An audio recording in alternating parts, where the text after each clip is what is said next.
Hello students, welcome back to my channel.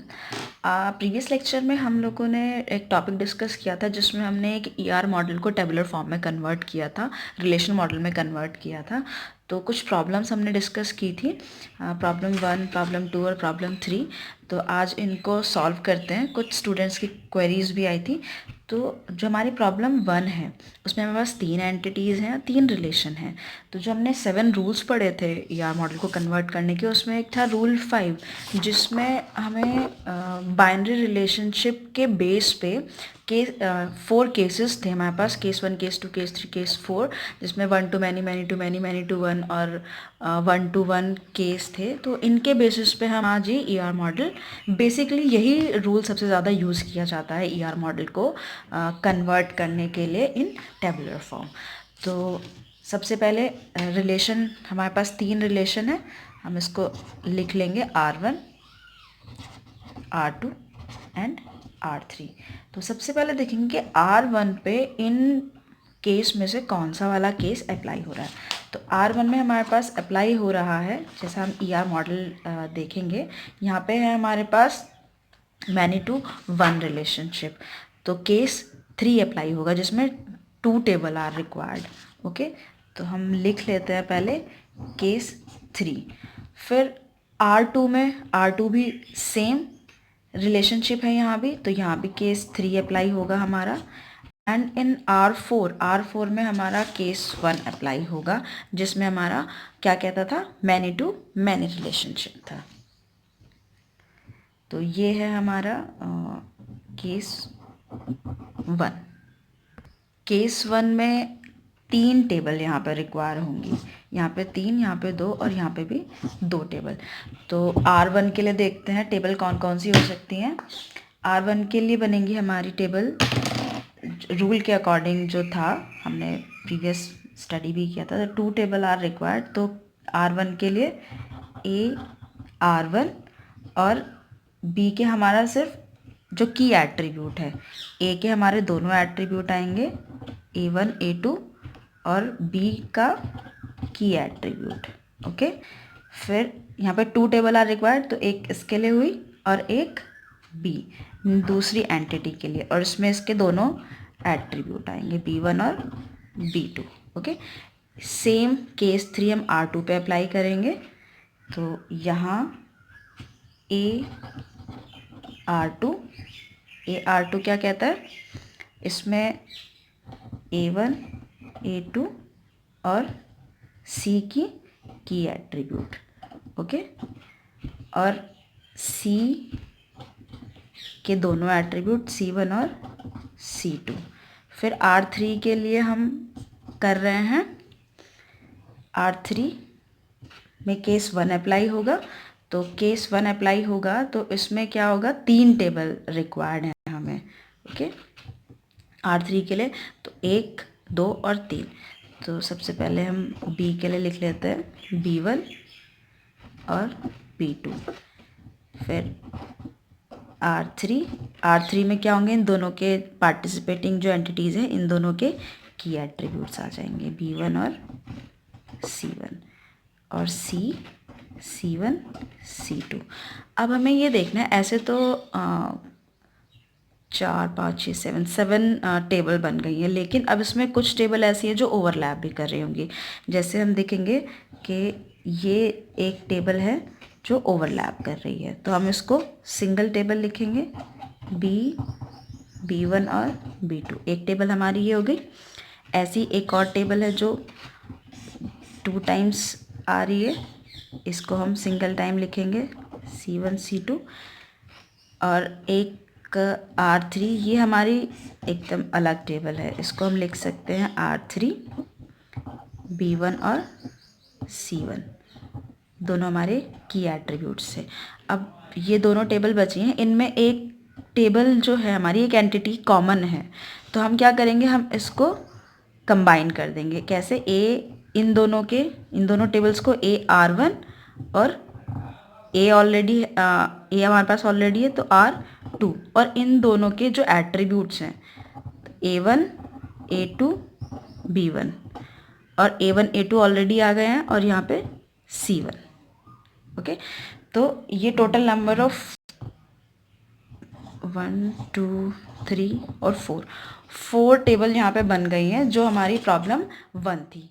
Next है हमारे पास problem 2। सबसे इम्पॉर्टेंट है कि हम इसके केसेस अगर जान लें किस रिलेशनशिप पे कौन सा केस अप्लाई हो रहा है तो बहुत इजी हो जाता है हमें ईआर मॉडल को कन्वर्ट करना टेबुलर फॉर्म में। तो यहाँ पे R1 R2 R3 R4 R5 5 relation है, R1 R2 R3 R4 और R5। तो सबसे पहले हम देखेंगे कि R1 पे हमारा कौन सा केस अप्लाई हो रहा है। तो R1 पे हमारा है केस 2 अप्लाई हो रहा है हमारा 1 to मैनी। तो केस 2 हमारा R1 पे। फिर R2 पे हमारा केस 1 अप्लाई होगा। आपने नोट्स प्रिपेयर किए होंगे तो आप चेक कर लीजिए प्लीज़। केस 1 जो हमारा कहता है, ओके। फिर R3 पे हमारा केस अप्लाई होगा। R3 वेयर इज R3 में हमारा केस अप्लाई होगा केस 3। केस 3 क्या था हमारा, मैनी टू 1 की साइड जा रहा है ये, ओके। और R4 पे हमारा अप्लाई होगा। R4 पे अगेन मैनी टू 1 की साइड जा रहा है, तो यहाँ पर भी केस 3 अप्लाई होगा। और R5 पे भी हमारा केस 3 अप्लाई होगा, ओके। जो मोस्ट इम्पॉर्टेंट चीज़ थी वो हमने फाइंड कर ली है। तो यहाँ पे हमें केस 2 में 2 टेबल, केस 1 में हमें 3 टेबल बनानी होती हैं, बाकी में हमारी 2 टेबल्स बनती हैं, ओके। तो स्टार्ट करते हैं। R1 के लिए केस 2 अगर अप्लाई करेंगे हम तो उसमें टेबल कैसे बनेंगी, ए की एंटिटीज़ A1 और A2, और जो दूसरी पार्टिसिपेटिंग एंटिटी है B, वो आएगी रिलेशनशिप के साथ BR1, ओके। और उसके एट्रीब्यूट, तो ये होगा हमारा B1 B2 और इसका की एट्रीब्यूट, ओके। फिर केस 1 अप्लाई होगा R2 के लिए। इसमें हमारी 3 टेबल रिक्वायर होती हैं। तो 3 टेबल कौन कौन सी होंगी, वो हमारी एक एंटिटी, रिलेशनशिप और फिर एंटिटी के लिए। तो A1 A2 रिलेशनशिप आ गया यहाँ पे, इन दोनों के की एट्रीब्यूट A1 और C1 की एट्रीब्यूट्स। और फिर एक टेबल होगी C के लिए, another entity C2, okay. Next is R3 में केस 3 अप्लाई हो रहा था हमारा, उसमें 2 टेबल रिक्वायर्ड है। तो क्या होगा, ये रिलेशन होगा हमारा C के साथ कंबाइन, तो होगा CR3 और इसमें एट्रीब्यूट्स इसके C1 C2 और इसका की एट्रीब्यूट, ओके। और D के लिए D1 D2। फिर सेम R4 के लिए केस 3 अप्लाई हो रहा है। मैं थोड़ा नीचे लिख देती हूँ, BR4, तो B1 B2 and participating entity का D1, ओके। B1 और की एट्रीब्यूट। नेक्स्ट जो होगी वो हमारी D1 और D2। R5 पे हमारा केस 3 अप्लाई होगा, तो same BR5 B1 B2 C1, ये की एट्रीब्यूट्स। नेक्स्ट होगा C के C1 और C2, ओके।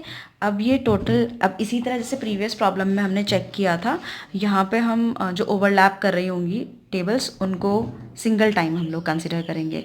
जैसे ये हमारी फर्स्ट टेबल है,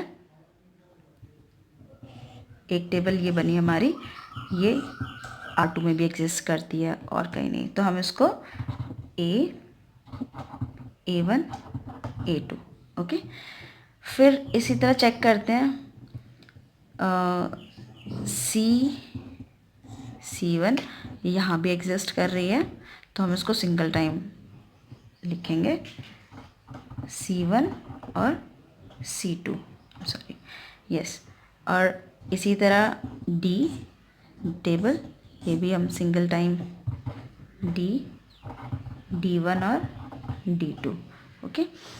फिर एक जो टेबल है हमारी यस R3 कहीं पे हमारे पास ओवरलैप नहीं हो रहा है, तो हम इसको